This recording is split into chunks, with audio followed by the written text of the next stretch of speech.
اب وضو کا طریقہ سماعت فرمائیے۔ کعبۃ اللہ شریف کی طرف منہ کر کے اونچی جگہ بیٹھنا مستحب ہے۔ وضو کے لیے نیت کرنا سنت ہے۔ نیت دل کے ارادے کو کہتے ہیں، دل میں نیت ہوتے ہوئے زبان سے بھی کہہ لینا افضل ہے، لہذا زبان سے اس طرح نیت کیجئے، میں حکم الہی عز و جل بجا لانے اور پاکی حاصل کرنے کے لیے وضو کر رہا ہوں۔ بسم اللہ کہہ لیجئے کہ یہ بھی سنت ہے، بلکہ بسم اللہ والحمد للہ کہہ لیجئے کہ جب تک باوضو رہیں گے فرشتے نیکیاں لکھتے رہیں گے۔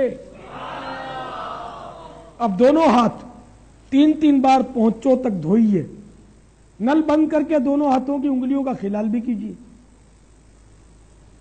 کم از کم 3 بار دائیں بائیں اوپر نیچے کے دانتوں میں مسواک کیجیے اور ہر بار مسواک کو دھو لیجیے۔ حجت الاسلام امام محمد غزالی علیہ رحمۃ اللہ الوالی یہاں بڑی پیاری نیتیں ارشاد فرما رہے ہیں۔ مسواک کرتے وقت نماز میں قرآن مجید کی قراءت اور ذکر اللہ عز و جل کے لیے منہ پاک کر رہا ہوں، یہ نیت کیجیے۔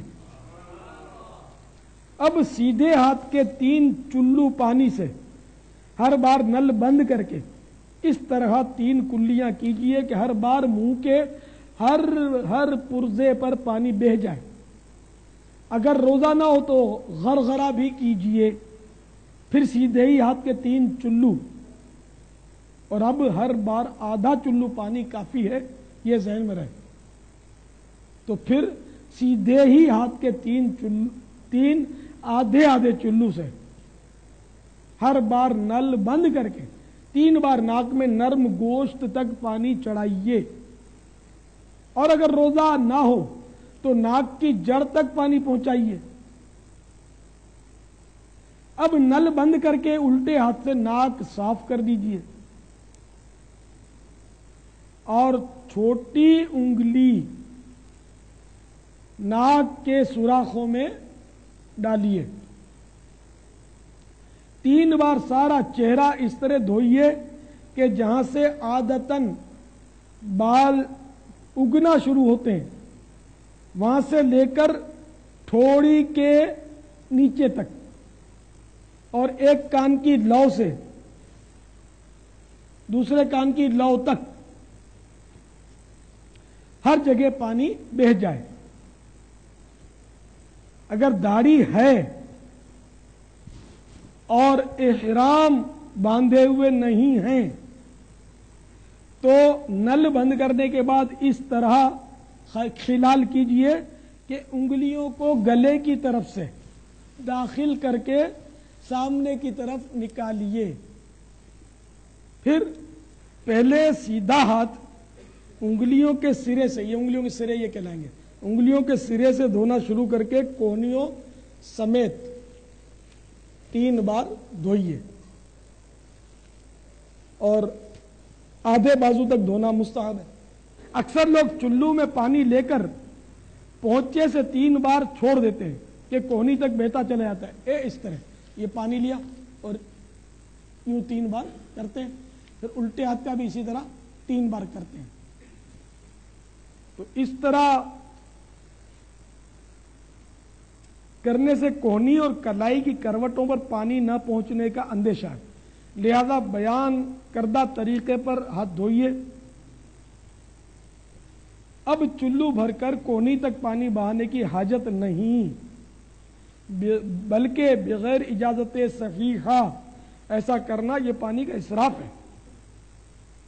اب نل بند کر کے سر کا مسح اس طرح کیجئے کہ دونوں انگوٹھوں اور کلیمے کی انگلیوں کو چھوڑ کر دونوں ہاتھ کی 3 انگلیوں کے سرے ایک دوسرے سے ملا لیجئے اور پیشانی کے بال یا کھال پر رکھ کر کھینچتے ہوئے گدی تک اس طرح لے جائیے کہ ہتھیلیاں سر سے جدا رہیں، پھر گدی سے ہتھیلیاں کھینچتے ہوئے پیشانی تک لے آئیے۔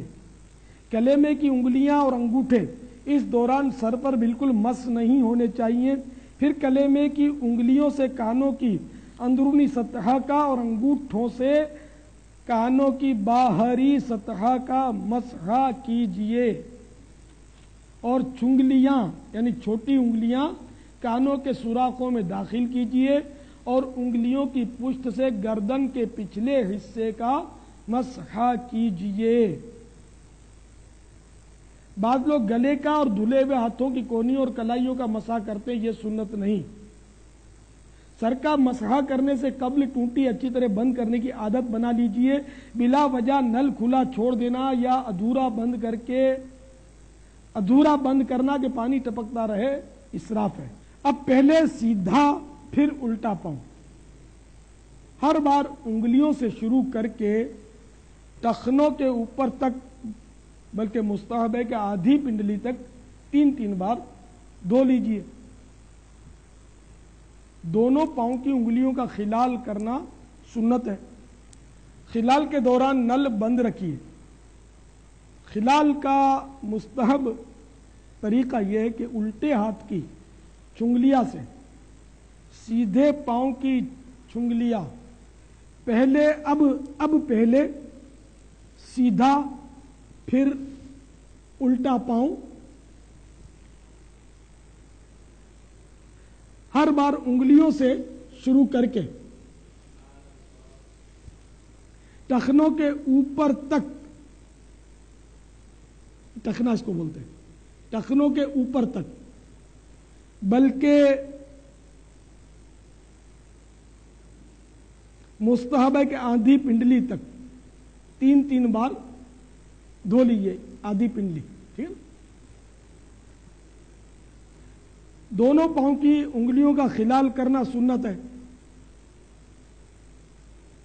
خلال کے دوران نل بند رکھیے۔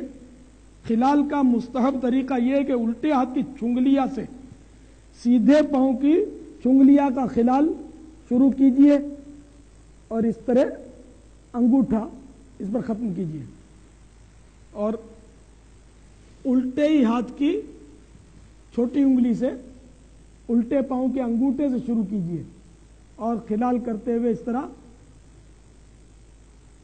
چھوٹی انگلی پر خلال ختم کر دیجئے۔ یہ